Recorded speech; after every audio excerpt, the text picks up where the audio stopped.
Trayectorias inspiradoras en evaluación. Evolucionamos.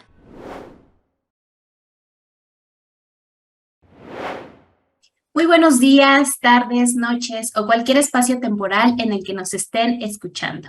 Les damos la más cordial bienvenida a Evolucionamos, un proyecto en colaboración de FOSELAC, EvaJUDLAC y el P2P en español. En este espacio conversamos con distintas personalidades del campo del monitoreo y la evaluación que son, para nosotras, personas inspiradoras. Con sus trayectorias queremos que quienes recién iniciamos una carrera en evaluación podamos tomar algunos consejos prácticos, recomendaciones y, en suma, inspiración para seguir nuestros propios caminos. Mi nombre es Dalila Mendoza y soy parte del P2P. El día de hoy nos acompaña Pablo Vidueira. Bienvenido, Pablo, ¿cómo te encuentras? Muchísimas gracias. Nada, buenos días, buenas tardes y buenas noches. Y nada, un placer estar aquí con vosotras y reiterar mi agradecimiento por la invitación. Eso de que me califiquen como persona inspiradora es una cosa que uno ya te arregla el día esto. Bueno, pues nada, nuevamente muchas gracias por estar con nosotros, Pablo. Solo como breve introducción, Pablo Vidueira Mera es consultor, investigador, facilitador y docente en evaluación y cambio sistémico. Él es director de evaluación en la Global Alliance for the Future of Food y, bueno, ha como innovado en algunos, o bueno, en varios aspectos de la evaluación, como él la utiliza siendo director de evaluación. No sé, Pablo, si nos quieras comentar un poco más de qué haces, cuál es tu perfil. Genial, claro, sí. Nada, a nivel general lo que tú has dicho. Es cierto que mi trabajo principal, o como yo me identifico más, es dentro de lo que es la consultoría, porque es mi trabajo principal, y dentro de la consultoría, pues eso, he trabajado y trabajo con varias organizaciones, pero digamos que mi trabajo principal, continuo y en el que llevo 5 años es con la Global Alliance for the Future of Food, como has dicho, que es una alianza estratégica de fundaciones que trabajan por la transformación de sistemas alimentarios. Digamos que eso es como mi trabajo principal. Como bien has dicho, también estoy vinculado a la universidad, donde pues eso, soy docente y facilito algunos talleres, un par de módulos sobre evaluación e investigación en una maestría. Y luego, bueno, siempre la parte de investigación siempre me ha gustado. Y es cierto que ahora vivimos en una época en la que la investigación no está solo restringida a la universidad. Entonces, digamos que no lo asocio con mi rol en la universidad. O sea, al final casi la asocio más con mi rol como consultor. O sea, la investigación al final trata de profundizar en cosas que te vas encontrando en tu día a día, en tu práctica profesional y el tratar de responder a esas inquietudes. Y bueno, pues siempre en equipo y muy bien acompañado de gente mucho más inteligente que yo, que son las que hacen que esas cosas salgan adelante. Sí, claro, definitivamente como que la colaboración intergeneracional, interdisciplinaria, transdisciplinaria siempre hace, ¿no? Bien importante estos esfuerzos. Pero, o sea, hace rato cuestionabas un poco por qué para nosotras eres persona inspiradora y eso, ¿no? Ya me has dicho así, eres consultor, eres investigador, participas de la universidad, haces muchas cosas. O sea, además de tener un empleo, me imagino, de cierta manera fijo en la Global Alliance, Sí. Entonces ya de entrada eres como todo no a medias. sé. Todo a medias, Dalila, todo a medias. El secreto es ese. Sí. Bueno, Pablo, ahora me gustaría más que nos contaras sobre tus inicios en la evaluación. ¿Por qué iniciaste en la evaluación? ¿Cuáles fueron tus principales pasos? O sea, sé, por ejemplo, que de formación inicial eres ingeniero agrónomo. ¿Cómo un ingeniero agrónomo da este vuelco a la evaluación? Efectivamente. Pues mira, fíjate, lo estaba pensando justo hoy y creo que es que algo que se va a repetir mucho en esta charla es el azar, ¿no? Yo no sé si esto le pasa a todo el mundo, pero para mí todas las cosas importantes de mi vida han sido absolutamente motivo de azar y el acabar en la evaluación fue una. Yo, como bien has dicho, pues soy ingeniero agrónomo, ¿no? Y fue en el último curso, había una asignatura optativa que era sobre cooperación, proyectos de cooperación, todo este tipo de cosas, ¿no? Y esta asignatura la daba un profesor con el que yo no tenía muy buena relación, ¿no? Entonces, como era una asignatura optativa, pues no iba a hacerla, iba a hacer otra cosa. Y justo me encontré con un compañero y me dijo, oye, vas a coger esta asignatura? Y yo, no la voy a coger.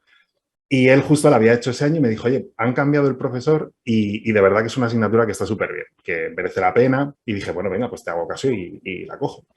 Y esa asignatura era la orientación, digamos, que era, pues eso, proyectos de cooperación, proyectos de desarrollo, y estaba dividida como en tres partes. Una parte era más de planificación de proyectos, otra parte era más de gestión de proyectos y la última parte era de evaluación. Y el profesor que la daba es un profesor joven, de los más jóvenes que había en la universidad, porque en mi universidad los profesores eran todos generalmente profesores, hombres y generalmente muy mayores, o sea que la diversidad era terrible.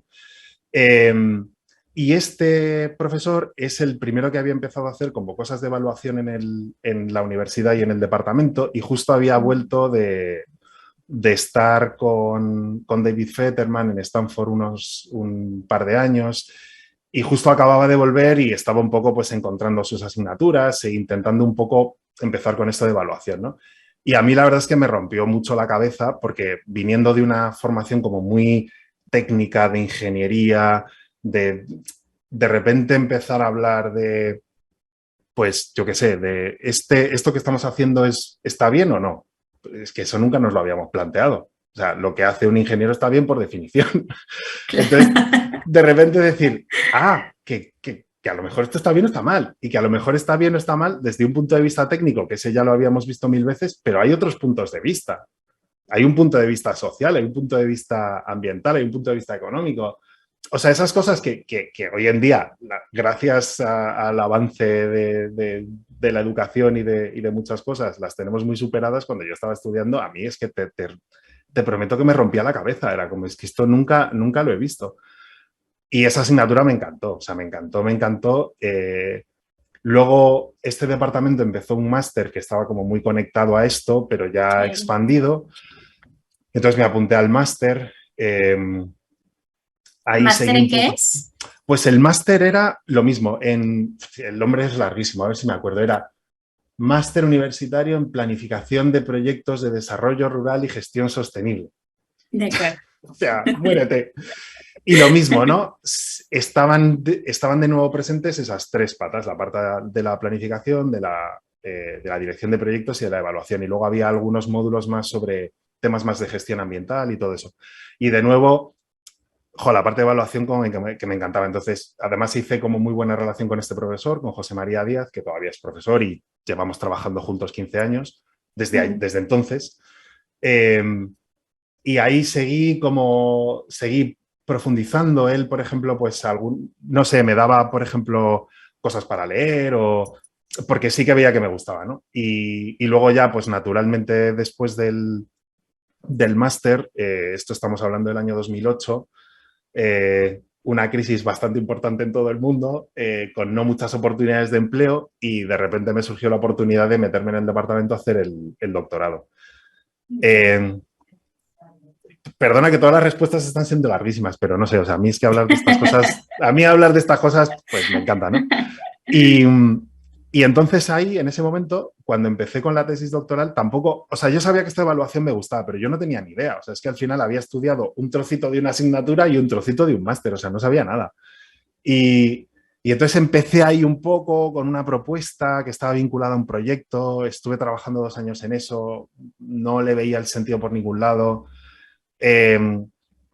Y tuvimos la suerte de empezar a trabajar con una consultora de aquí, que hace bastante trabajo de evaluación. Entonces, una de las personas que trabaja en nuestra consultora vino al departamento un poco diciendo, oye, que veo que estáis empezando a trabajar en estos temas. Esta chica había estado trabajando en el departamento hacía tiempo y pues eso, ¿no? Venía con problemas que ellos estaban enfrentando desde la consultoría y decir, pues mira, estas son las preguntas que tenemos, yo no sé si vosotros tenéis respuesta.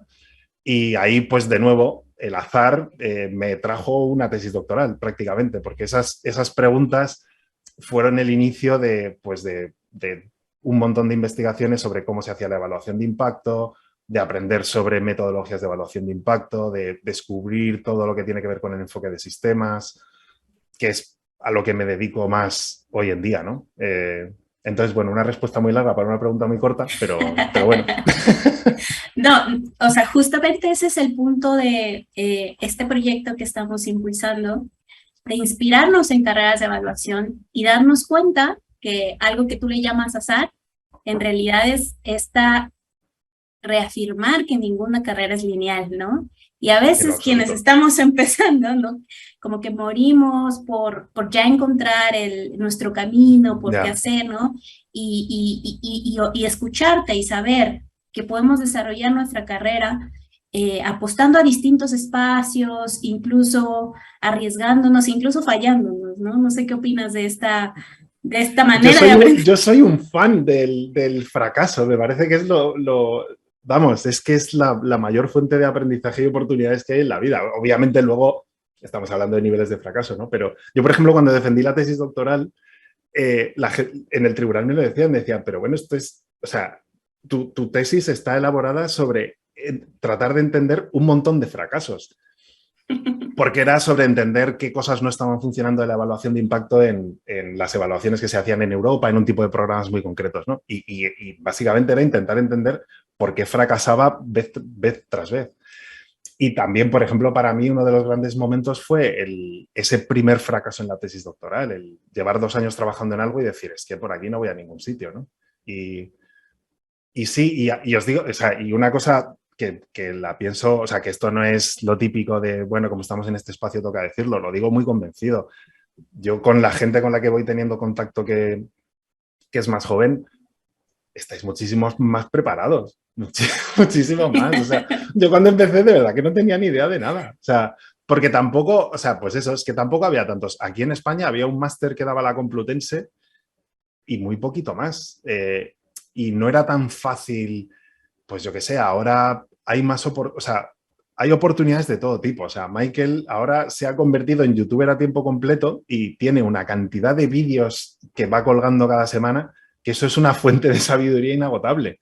O puedes ir a charlas de, yo qué sé, de cualquier persona que quieras, puedes ver una charla en YouTube, ¿no? Antes, pues obviamente estas cosas las sabía, pero digamos que el acceso al conocimiento era más restringido y de verdad que, o sea, que creo que partís de un punto en el que sabéis mucho más. O sea, que vamos, que os vais a comer el mundo seguro. Sí, hay más oportunidades sin lugar a dudas, pero también, o sea, necesitamos de vez en cuando un poco una guía, un poco eso, ¿no? Agarrarnos de algo. Absolutamente. Ahora que mencionas a Michael y hace un momento también hiciste mención de José María Díaz, tu profesor, sí. Me gustaría que nos contaras estas figuras inspiradoras en las que sí. te encontraste y por qué te inspiraron y cómo te ayudaron a seguir en tu carrera.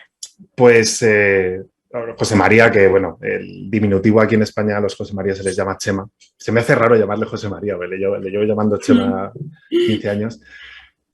O sea, fue muy inspirador en abrirme, o sea, en descubrirme un campo que yo desconocía por absoluto. O sea, yo no sabía que había algo que se llamaba evaluación, que podías dedicarte a esto, ¿no?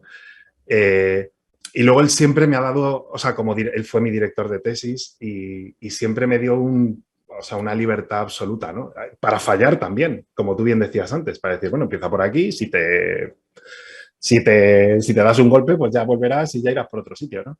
Y por ejemplo, él estaba muy metido y como te dije, él en lo que se formó más era en el tema de Empowerment Evaluation, de David Fetterman y todo eso. Y a mí como que me interesaba más la parte de evaluación de impacto, de métodos cuantitativos y pues eso, libertad absoluta, ¿no? Me dijo, vete por ahí. Luego, en ese proceso, pues también me di cuenta de lo limitado que es eso, ¿no? Al final, pues tú traes tu mentalidad de ingeniero que te han formado durante muchos años y es eso, ¿no? Y vas, pues al final cuando te vas enfrentando a distintas situaciones, pues vas viendo que donde tú creías que podías poner tu confianza, pues ya no la puedes poner, ¿no? Y que los métodos fallan, los modelos fallan. Por ejemplo, eso fue una vuelta de distinta forma a todo el trabajo que él hacía. Yo al principio intentaba encontrar como mi camino, ¿no? Y él siempre me dejó hueco. Y luego también era darme cuenta de decir, no, es que esto que yo pensaba que los métodos cuantitativos eran la cura del cáncer, pues no es así, ni mucho menos, ¿no? Entonces, el tener a alguien que te acompaña durante todo ese proceso y que te da libertad, pues para mí ha sido un regalo, ¿no? Y luego, pues, yo qué sé, yo he tenido la suerte de estar muy bien rodeado siempre de gente, pues, tremendamente inspiradora, ¿no? Michael, pues, tengo el privilegio de trabajar con él en la Global Alliance pues, yo qué sé, es que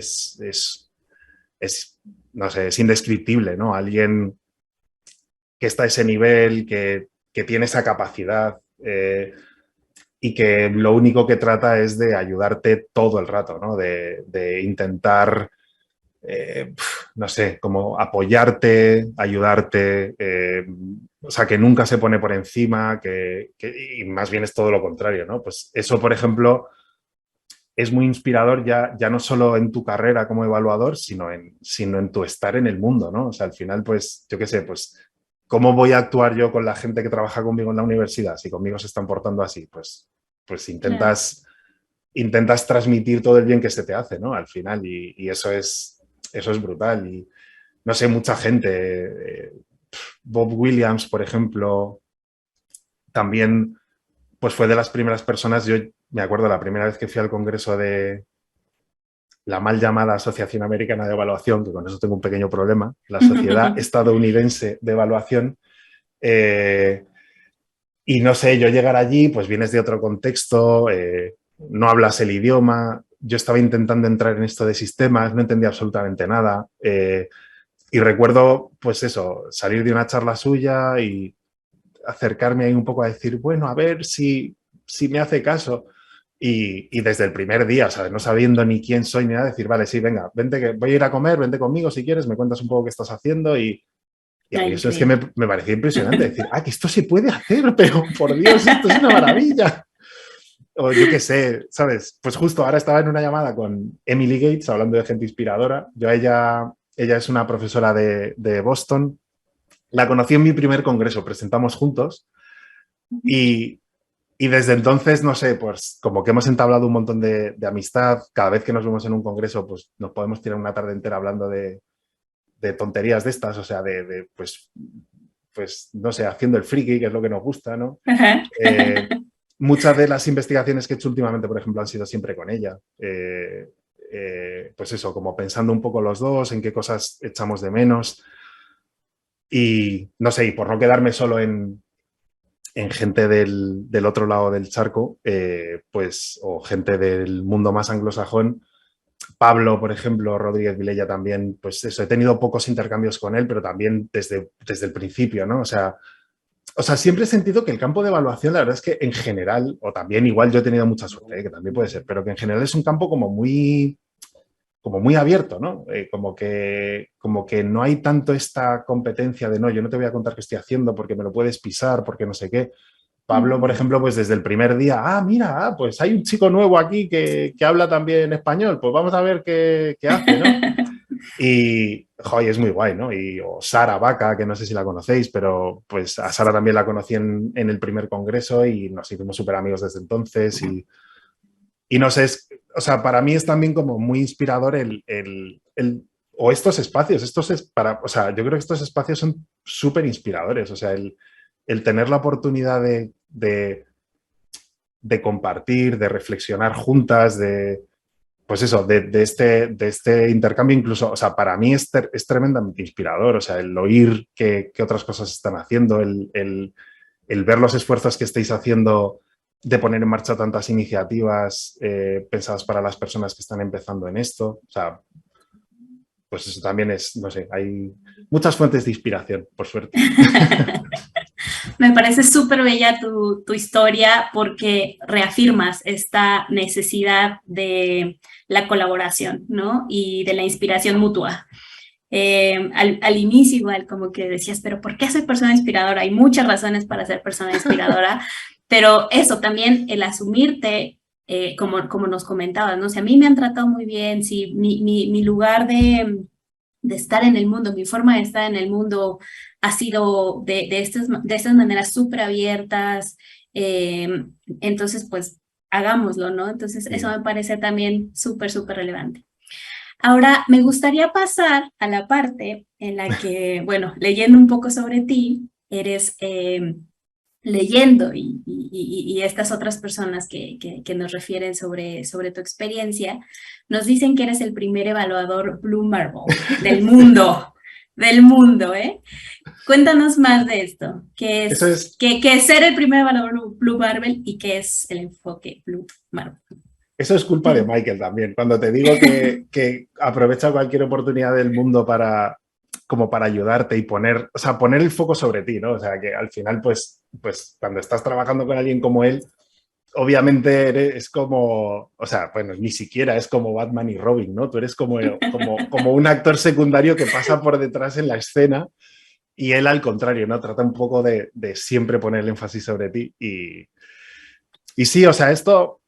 Bueno, y luego si tenemos tiempo te cuento otra historia bastante graciosa sobre esto, pero básicamente Michael empezó un poco con la idea, y esto tiene muchas caras, ¿no? Y cada uno como que lo entendemos, o sea, obviamente el cuerpo de conocimiento es común, pero digamos que cada uno entramos desde un punto de vista distinto. Para mí, por ejemplo, el punto de entrada, o lo que a mí me llamó más, era que Michael estaba un poco, y esta idea la llevaba trabajando tiempo, empezó a trabajar un poco en tratar de abordar un problema estructural de la evaluación, que es que la evaluación es una disciplina que se desarrolla para determinar el mérito, el valor, el interés de un proyecto. Y al final hemos construido una disciplina 50 años que responde a ese objetivo último. Claro, Michael, con todo el trabajo que ha ido desarrollando desde tiempo inmemorial, desde la evaluación centrada en el uso, desde Developmental Evaluation, desde la evaluación centrada en principios, empieza a darse cuenta de que este paradigma, en primer lugar, de que la evaluación es una disciplina que determina valor, no tiene por qué ser solo así, y que en segundo lugar, el objeto evaluado, el proyecto, esa intervención como pequeña, no solo pequeña, ¿no? Sino una intervención que está aislada del contexto, no tiene por qué ser lo único que evaluemos. Obviamente había mucho trabajo en evaluación de intervenciones, personal, productos, todo esto está muy desarrollado, ¿no? Pero digamos que el Program Evaluation del que hablamos tradicionalmente, pues siempre estaba restringido al ámbito del proyecto, la política como mucho. Y entonces Michael empieza a cuestionar esas dos cajas, ¿no? ¿Esto es solo determinar, hacer juicios de valor y es solo proyectos o hay algo más que la evaluación puede y debe hacer? Digamos que eso conectaba un montón con lo que yo había encontrado pues eso, en estas investigaciones que hacía en la tesis también, era decir, si es que nos están obligando a hacer unas evaluaciones de impacto cuando la evaluación de impacto no es pertinente, cuando no es lo que necesitan las intervenciones para avanzar y cuando no hay los datos para hacerlo. Entonces, como que estamos atrapados en un ciclo en el que la evaluación no puede aportar más porque se le imponen unos parámetros bajo los que se tiene que desarrollar que no responden a lo que se puede hacer, ¿no? Y entonces, digamos que cuando yo entré en la Global Alliance fue con esta figura de Blue Marble Evaluator, porque se trataba de que a la vez que yo iba trabajando en la Global Alliance como evaluador, parte de mi trabajo era ir trabajando con Michael en desarrollar esto. Yo y un montón más de gente, un montón. O sea, éramos un montón de gente en distintas organizaciones que desde lo que íbamos viendo en nuestro día a día, en el trabajo, pues íbamos intentando aportar, ¿no? Y eso, o sea, Blue Marble tiene muchas caras, tiene muchas... pero para mí, digamos que si lo tuviera que explicar muy brevemente es cuestionar eso, ¿no? Y llegar a entender que los procesos de cambio que necesitamos hoy en día no son pequeños ajustes aquí y allá en los sistemas que tenemos en marcha, sino que los cambios que necesitamos son profundos y radicales, a lo que comúnmente se le conoce como transformación, ¿no? Transformación de sistemas. No transformación a nivel de transformación digital o transformación agraria, sino transformación realmente de sistemas económicos, de sistemas ambientales, de sistemas de producción, de consumo. Y Blue Marble intenta responder un poco a eso. Entonces intenta profundizar en cómo son intervenciones que son transformadoras y cómo la evaluación debe apoyar estas intervenciones que son transformadoras, ¿no? Pues cómo tenemos que intentar romper como esas áreas, ¿no? O sea, esto de qué es lo que nos está pasando ahora, ¿no? Al final hay mucha investigación que es sobre secuestro de carbono, investigación sobre pérdida de biodiversidad, investigación sobre acidificación de arrecifes de coral. Pero si es que estamos hablando del mismo problema. A nivel sistémico estamos hablando del mismo problema y mientras mantengamos estas barreras de esto por aquí, esto por aquí, esto por aquí, no vamos a ser capaces de hacer nada. Y la evaluación tiene un rol muy importante que jugar en eso, ¿no? Y sí, no sé, yo de esto, pues lo que te digo, podemos hacer 3 podcasts sobre esto porque me apasiona, ¿no? A mí, o sea, me apasiona realmente. Pero si, o sea, para alguien que quiera saber un poco más, por supuesto, ponemos mi correo para cualquier duda, consulta, yo feliz de contestar lo que sea. La página de Blue Marble tiene un montón de recursos que también nos la paso para poder ponerla, es bluemarble.org. Y eso, y Michael está... O sea, Michael ahora se ha puesto en modo producción de conocimiento en modo vídeo y es una fuente de sabiduría inagotable. O sea, que ahí también hay para echar 3 días y no parar. Ahí nos podemos acercar. Me da curiosidad pensar en qué tipo de restricciones de todo tipo, institucionales, también de aprendizaje, también de comunidad de práctica con quienes haces evaluación, te has enfrentado, te enfrentas comúnmente para evaluar desde este enfoque Blue Marble. Porque es súper relevante y como me lo cuentas, claro que me hace todo el sentido del mundo, pero también como cuando hacemos, o al menos en Latinoamérica, aún estamos como que batallando por hacer otro tipo de evaluaciones, dígase las participativas, dígase enfocarnos en el aprendizaje de las evaluaciones, no solo en la emisión de juicios, pero también en el uso de las evaluaciones, ¿no? Pienso que todavía estamos en estos debates y el debate que nos estás poniendo me suena todavía más inmenso. Sí y no. Okay. Tienes toda la razón del mundo. El mercado de la evaluación, pero no es en Latinoamérica, el mercado de la evaluación en general está diseñado así. O sea, las llamadas de propuestas que hay, el 99%, tienen este marco del que estábamos criticando antes, ¿no? Pues quieren una evaluación de un proyecto que normalmente... Sí, o sea, del mercado de la evaluación podríamos hablar largo y entendido, pero sí, o sea, yo, no sé, a mí me llegan algunas y, por ejemplo, pues eso, como o sea, hay un equipo en la universidad que hacemos proyectos de investigación también y como parte del proceso formativo, pues sí que intento buscar algunas evaluaciones que podemos hacer todo el equipo junto, que también les sirva como para empezar a aprender. A mí, por ejemplo, al principio me costaba mucho, o sea, yo al principio... perdón que me estoy yendo un poco por las ramas, pero luego vuelvo, te lo prometo. O sea, al principio como estaba en la universidad, digamos que los trabajos de consultoría que me eran más accesibles eran temas formativos, ¿no? Temas de dar capacitaciones. Estuve mucho tiempo trabajando con, pues eso, con bastantes ONGs, think tanks, universidades.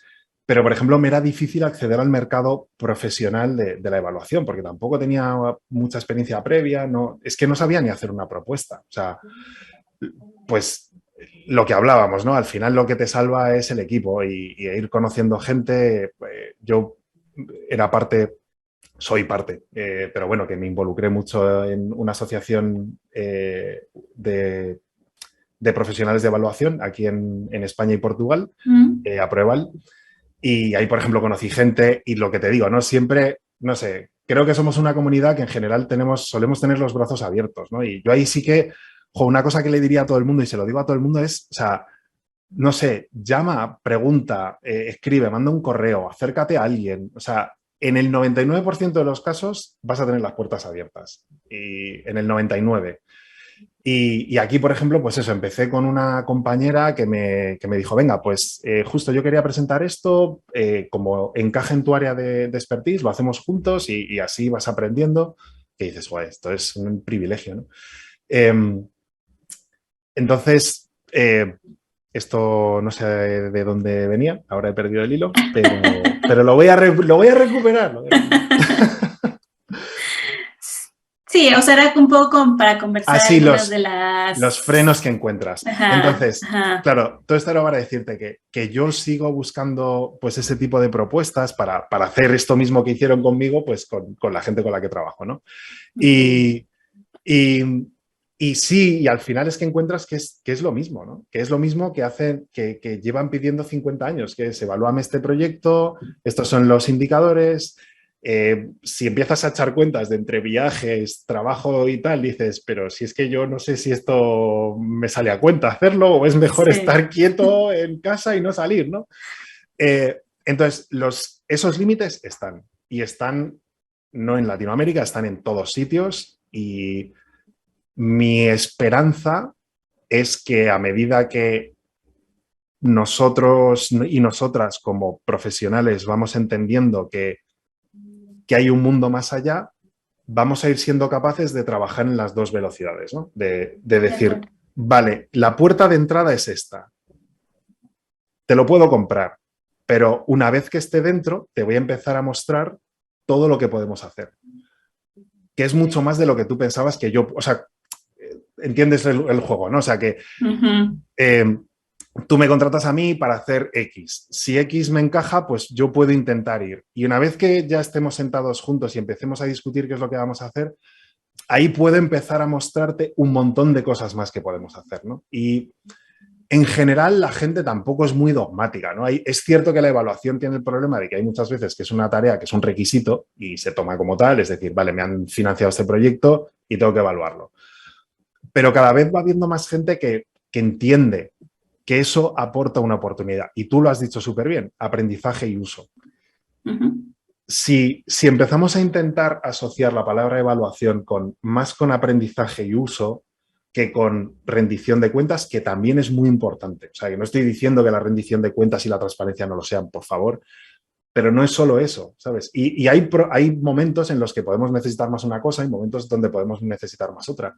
Y por suerte la disciplina es capaz de dar todo eso. Entonces, todo esto para decirte que los límites están y están en todos los sitios. Yo creo que va a ir cambiando o voy viendo que cambia, ¿no? Pues yo qué sé, UNFPA, que ahora está Marco Segoni ahí. Marco es cierto que es un nombre que donde llega pues revoluciona un poco el panorama, ¿no? Pero UNFPA pues ya ha hecho una Developmental Evaluation a nivel de Headquarters, que la hizo un par de personas muy inspiradoras también. Jordi y Josep, dos colegas de Barcelona que son la verdad es que son fenomenales. UNFPA también empezó a utilizar Developmental Evaluation para hacer algunas evaluaciones a nivel regional. El Programa Mundial de Alimentos, yo creo que Michael está ahora ayudándoles también con una Developmental Evaluation. O sea que las cosas van cambiando, yo creo, ¿no? Y yo creo que vais a ser vosotras quienes lo acabéis de cambiar, ¿no? Porque insisto, es que sabéis mucho. Entonces, pues en cuanto os den media oportunidad, vais a probar que esto de evaluar es mucho más de lo que la gente se cree. Yo es cierto que, y respondiendo a la primera parte de tu pregunta, yo tengo la gran suerte de que en la Global Alliance es un entorno bastante peculiar en el que todo esto más o menos se entiende. También hay sus fricciones, porque al final son 30 fundaciones, cada una con su oficina de Monitoring and Evaluation y entienden las cosas de formas distintas. Pero digamos que en el ámbito de la Global Alliance hay un entendimiento de que la evaluación debería ser todo esto, ¿no? Entonces es un entorno bastante seguro en el que trabajar, en el que probar cosas. Pero eso, o sea, yo sí que veo que fuera de estos entornos un poco más concretos o distintos, las cosas van cambiando, ¿no? Y vamos, y seguro que irán cambiando a mejor, seguro. Ojalá. Me queda claro. Sí, ojalá. Me queda claro entonces con tus recomendaciones que no solo eres el primer evaluador Blue Marble, sino me gustaría llamarte el primer infiltrado. Porque hay que infiltrar y decir que sí voy a hacer lo que quieres, pero... La infiltración es algo que tenemos que empezar a utilizar más. Totalmente de acuerdo. Sí. Hay que darle una vuelta, ¿eh? Qué gusto escucharte, Pablo, qué inspirador. Nos das muchas claves, ¿no? Buscar recursos como el canal de YouTube de Michael. Me parece que tiene un canal de YouTube. Si nos dejas tu correo electrónico para nosotros compartir con quienes nos vean, con quienes nos escuchen, que busquen los artículos que nos has mencionado, las personas inspiradoras que nos has mencionado. Para cerrar, tenemos Ujú. un pequeño bloque al que le llamamos recomendaciones de chile, mole, pozole, lo que quieras que nos ayude a seguir inspirándonos. Puede ser en evaluación, puede ser que no. Esto, ¿no? Como para conocer un poco más de Pablo, no solo el Ujú. evaluador, sino algo que nos, Que como digo, para llevarnos de tarea la inspiración. esto es divertidísimo, de verdad. Yo- em, no, o sea, hay muchas cosas, ¿no? O sea, a nivel más evaluativo, pues lo hemos hablado, ¿no? O sea, de verdad que el canal de Michael creo que, o sea, creo que tiene un montón de cosas que están súper bien, o sea, y que el esfuerzo que está haciendo es, no sé, a mí es, claro, a mí es que me parece muy llamativo que alguien de su edad ahora decida que se va a poner a hacer vídeos en YouTube y que se va, y él se hace los vídeos y él se los edita y hablo con él y me dice, no, ahora estoy viendo aquí el tema, este tema de iluminación que no lo tenía muy bien conseguido. Michael sabe editar vídeos y yo no sé, o sea, y tengo menos de la mitad de años que él, yo creo. Entonces, no sé, ese esfuerzo de seguir en diálogo con la juventud me parece como brutal, ¿no? O sea, impresionante. O sea, que él podría ponerse a escribir otros 8 libros porque escribe libros a una velocidad que yo no entenderé jamás. Y además que son libros que están bien y que tienen un montón de sabiduría dentro, pero ahora ha dicho, no, ya lo de los libros ya lo sé hacer bien, pues ahora me voy a poner a hacer vídeos. Eso me parece brutal. Eh, Más a nivel, o sea, por ejemplo, hay varias cosas, ¿no? Por ejemplo, a nivel, siguiendo un poco con la trayectoria evaluativa y luego ya hablamos de alguna otra cosa, yo un libro que me he leído, 2 libros que me he leído hace poco jo, que me han dado un montón que pensar. De hecho, no, o sea, no he sido capaz de acabármelos porque es de estos libros que, o sea, a mí me gusta mucho cuando te estás leyendo un libro y no te puedes leer más de 4, 5, 6 páginas porque hay mucho que tienes que procesar y que absorber. Y entonces te tienes que leer 4 o 5 páginas, parar un poco y luego ir a por otras 4 o 5. Y 2 de esos que me he leído hace poco es uno que se llama, también os pasaré todos los links, Evaluating and Valuing in Social Research, que lo escribió Emily, de la que os he hablado, con Thomas Schwanz. Ok. Y de verdad que esto no es promoción de amigos, os lo prometo. O sea, que son cosas que a mí de verdad que me... Y por ejemplo, Emily y Thomas en ese libro empiezan a hacerse las mismas preguntas, ¿sabes? ¿Es la evaluación solo? Se ponen a criticar un poco la lógica de Scriven, que es como meterte con el padre de todo esto. Pero es como, ¿es la evaluación solo sobre hacer juicios de valor o hay algo más que con lo que podamos contribuir? Y a mí, estas discusiones sobre cuál es la contribución de la evaluación al mundo, no sé, me parecen como súper interesantes y súper inspiradoras, ¿no? Y en esa línea, por ejemplo, otra de las personas que os he referido antes, Josep Maria Coll, escribió un libro que es Buddhist and Taoist Systems Thinking, que ya el título te vuela la cabeza.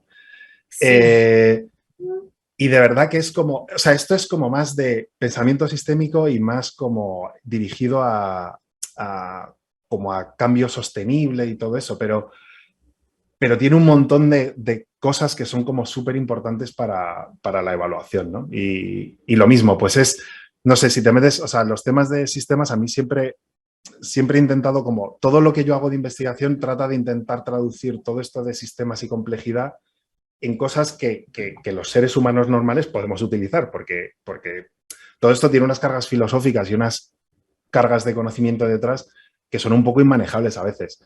Y, por ejemplo, para mí este libro es una traducción súper buena, porque hay muchas veces que cuando intentas traducir estas cosas más complejas en elementos más prácticos, pierdes rigor.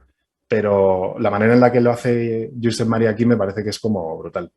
Y luego, no sé, ya fuera de todo esto va a sonar a súper tópico, pero es que de verdad lo creo.